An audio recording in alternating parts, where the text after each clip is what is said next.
Сәлеметсіздер ме, құрметті көрермендер, сіздермен бірге Балқаш жаңалықтары және мен Гүлшат Қайратқызы. Бүгінгі күннен көретіндеріміз.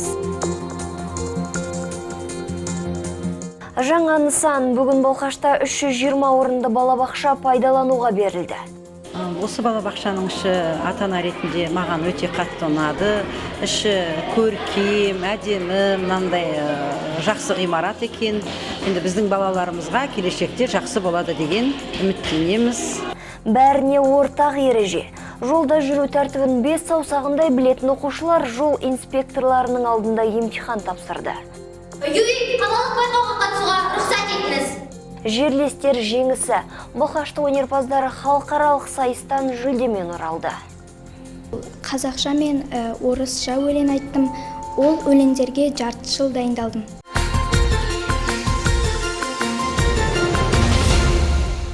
Көптен күткен қуаныш. Бүгін балқаштықтарды ұзақ күттірген жаңа балабақша қолданысқа берілді. 320 балаға салынған нысан мемлекеттің қаражатымен тұрғызылды.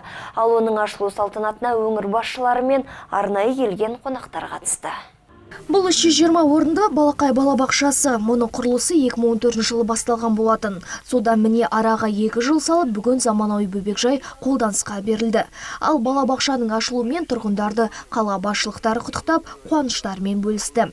Я хочу всех присутствующих здесь, маленьких наших, еще раз говорю, жителей города, педагогов, которые будут работать в этом новом нашем детском саду, родителей, конечно же, поздравить с этим прекрасным событием.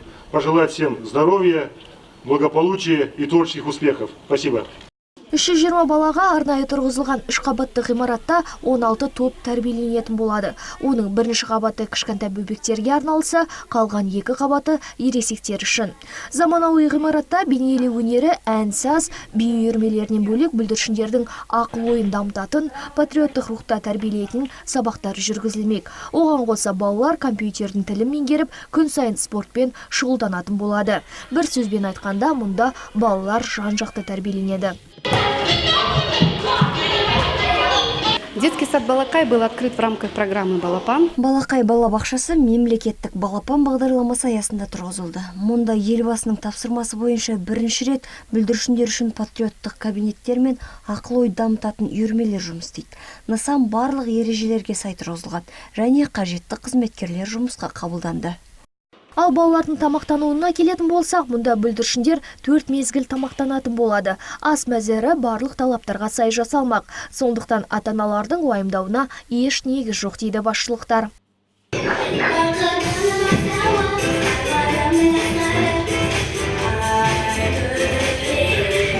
Қазіргі аталмыш балабақшаға 4 топқа 40 бүлдіршін қабылданды. Алдағы уақытта олардың саны тағы да артпақ. Және мұнда балалар қазақ, орыс, ағылшын тілдерін меңгеру үшін мұғалімдер жұмыс жасайды. Жалпы Балақай балабақшасында 92 қызметкер жұмыс істеп, 32-сі бөбектердің тәрбиесімен айналысады. Осы балабақшаның іші ата-ана ретінде маған өте қатты ұнады. Іші көркем, әдемі, мынандай жақсы ғимарат екен. Енді біздің балаларымызға келешекте жақсы болады деген үміттенеміз. Мен енді осы алдағы күнде баламды осы балабақшаға келетін боламын. Бұнда бала енді бұл садик өзінің жаңа заманауи үлгіде салынғаннан кейін баламды әкелемін. Бұнда енді мен байқасып қарадым. Өте тәрбиешілердің бәрі жақсы, көрнекті болғаннан кейін алып келемін. Айта кетсек, бүгінгі күні Балқаш қаласы бойынша 14 балабақша жұмыс істейді, ал кезекте 504 бөбек тұр. Толқынбаталова, Думан Қалбаев, Оркен Медиа. Көлде жоғалған 61 жастағы балықшыны іздеу жұмыстары тоқтатылды. Еске сала кетейік, 14 сәуір күні балық аулауға кеткен екі Саяқ кентінің тұрғыны Алматы облысы Сарқан ауданы Төлеп Шапқан елді аймағында із-түссіз кеткен болатын. Кейін 5 күн өткен соң олардың қайықтарымен бірге балықшылардың бірінің денесі табылды, ал екінші адамды іздеу 29 сәуірге дейін жүргізілген. Мамандар судың астын, көл бетін және жағалауды тінтіп шыққан. Тіпті тікұшақ шақырылып, әуеден де барлау жұмыстары жүргізілді. Алайда еш нәтижесіз 61 жастағы Саяқ кентінің тұрғыны Садырбаев Бауыржанды табу мүмкін болмады. Бекітілген ереже бойынша іздестіру жұмыстарына 10 тәулік беріледі. 10 тәулік болғаннан кейін іздестіру жұмыстарын тоқтатуға мәжбүрміз. іздестіру жұмыстарына 6 адам және 3 техника жұмылдырылды. Қаламызда дәстүрлі түрде жылда ұйымдастырылатын жас жол инспекторлар слеті өтті. Жолда жүру ережесін 5 саусағындай білетін оқушылар полиция қызметкерлерінің алдында емтихан тапсырды. Ал тәртіп сақшылары болса сұраққа дұрыс жауап бермегендерді, ережені бұзғандарды әдеттегідей айыппұлмен емес, төмен бағамен жазалады. Толығырақ келесі сюжетте. Юрий, қалалық байқауға қатысуға рұқсат етіңіз. 15-ші мектеп оқушысы Аружан Қалқаманова бүгін жол реттеушінің рөлінде, яғни бағдаршам істен шыққан кезде жаяу жүргіншілерге және көлік жүргізушілеріне бағыт-бағдар береді. 7 оқитын Аружан жол полициясы қызметкерінің алдында барлық ережені түсіндірді. Алайда қосымша сұрақ кезінде тосылып қалды. Десе де бүгін инспектор мырза мейірімді 4 қойып ең жоғарғы бағамен шығарып салды. Мен болашақта ГАИ қызметкері болғым келеді, өйткені кейбір ГАИ қызметкерлері болады, олар өз мансабына пайдаланады, яғни пара алып дегендей. Ал мен олай емес, қатаң тәртіпке шақырғым келеді. Заңға сәйкес айыппұл саламын. Ал мұнда балалар жолда жүру ережесін көрсетуде. Бүгін велосипед көліктің рөлінде. Ал оның тізгінінде отырған жүргізуші жаяу жүргіншілерге арналған жолақтың қасына келгенде жылдамдықты азайтуы қажет. Және бағдаршамның қызыл түсіне тоқтауды ұмытып кетпеу керек. Десе де бұл сынақ жас инспекторлар үшін қиындық тудырмады. Қателік жібергендері бірең сараң.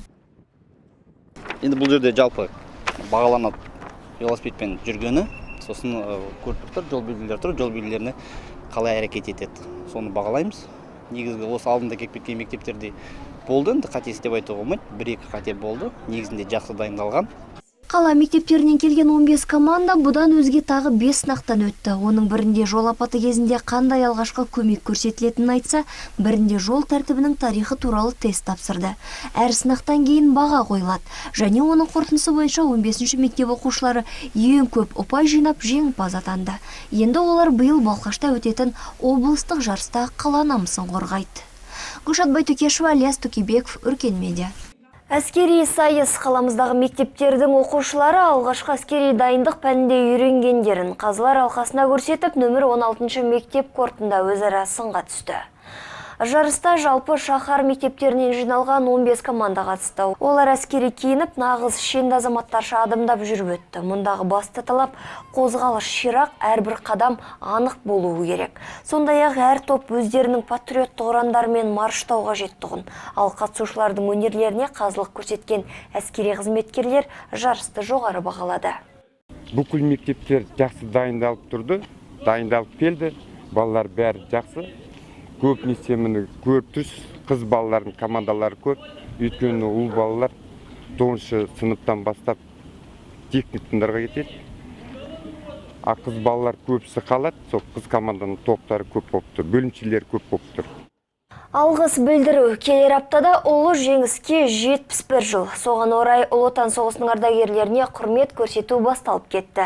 Бүгін қарт майдангерлердің бірі Семен Плесин прокуратура қызметкерлерін қарсы алды.